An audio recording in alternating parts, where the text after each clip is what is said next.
Yo, bonjour à tous et bienvenue sur la chaîne du Lamacodeur. Aujourd'hui, on va parler de l'utilisation des hooks au sein des modules.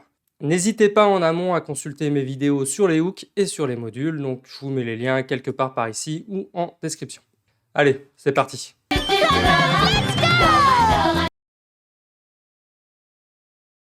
Comme d'habitude, j'ai préparé en amont un petit repository pour vous montrer tout ce qui va concerner les hooks et les modules, donc que vous pouvez retrouver en description. Pour commencer, donc là j'ai défini un module donc qui est dans le répertoire modules hook base, qui montre donc comment utiliser des hooks au sein d'un module. Donc là, je suis bien dans un module, j'ai une fonction qui est exportée. À l'intérieur de cette fonction, ce que je fais, c'est que je viens juste faire un this.next.hook pour venir utiliser, donc en l'occurrence, le hook build before et le hook build done. Si je vous montre rapidement au sein d'un terminal, donc là, juste avant mon build, j'ai bien un starting build qui s'est affiché. Et juste après le build, donc j'aurai bien le build done. Bref, ça donc c'est l'utilisation des hooks de manière assez standard, assez simple. Vous pouvez aussi utiliser un shortcut donc qui va vous permettre de mutualiser du code potentiellement entre plusieurs modules. Donc en passant par nux.addHooks qui va vous permettre donc d'ajouter plusieurs hooks en même temps et donc qui va juste prendre la référence d'une fonction en paramètre. Si je le fais tourner, donc on aura l'exact même résultat. Donc là j'ai bien mon starting build ici aussi.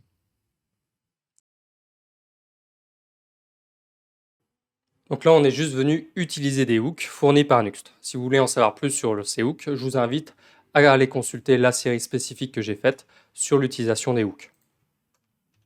Si maintenant on passe donc, au second cas, donc là je vais venir créer un hook au sein d'un module, puis l'appeler. Si on va voir le premier fichier, donc le fichier create, là en fait c'est le même principe qu'avant. Donc on va faire un this.nuxt.hook. Ce que ça fait concrètement, parce que tout à l'heure j'ai dit que ça venait utiliser le hook, je ne sais plus lequel c'était, mais un hook serveur de Nuxt. Donc là, ce que ça fait concrètement, en fait, c'est que ça vient associer la fonction suivante à un hook ayant ce nom-là. Et dès que donc, plus tard, on va venir appeler un hook ayant ce nom-là, l'appel de ce hook va venir exécuter la pile de fonctions qui aura été associée. Donc ça vient en fait vraiment juste venir associer une fonction à un hook ayant ce nom. Donc, en l'occurrence, dès que ce hook sera appelé, il y aura this.option.whoareyou qui va être modifié au niveau de sa valeur.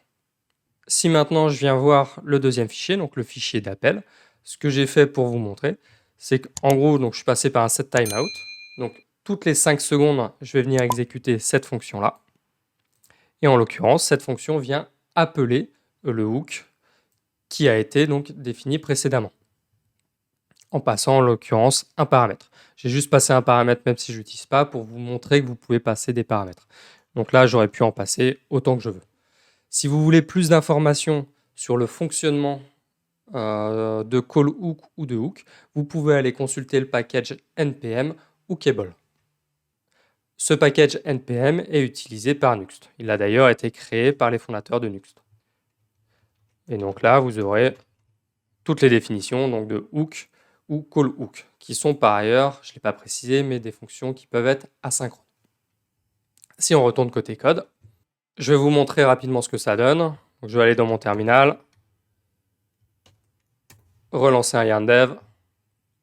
Donc là, en l'occurrence, toutes les 5 secondes, ma fonction va être appelée. Elle est appelée une première fois, I'm feeling fine, thanks. Ensuite, la valeur va être modifiée. Elle est réappelée. Et donc là, maintenant, il se sent mal. Etc., etc. Si je vous montre rapidement 2 exemples de base que vous devez voir assez souvent, donc au travers de mon fichier donc hooks/example.js. Le premier, ça va être l'utilisation du hook listen qu'on a déjà pu voir la semaine dernière. Donc là, ce que je suis venu faire, c'est je suis venu redéfinir les badges de la CLI. Donc les badges, en fait, quand vous lancez votre serveur, c'est ce qui est à ce niveau-là. Donc là, en l'occurrence, il y en a un qui est le Tailwind Viewer. Donc là, je suis venu en rajouter un nouveau. Donc si je fais un yarn dev, au listen, j'ai bien donc mon Go login. Donc ça peut être assez pratique si vous voulez avoir quelques liens directement précisés au niveau du terminal au travers duquel vous avez lancé votre application Nuxt. Et enfin, donc dernier exemple que je vous avais déjà montré, donc l'utilisation du hook components de .dir, donc qui est un hook pour le chargement automatique de composants où vous allez pouvoir venir rajouter des répertoires au répertoire par défaut components slash.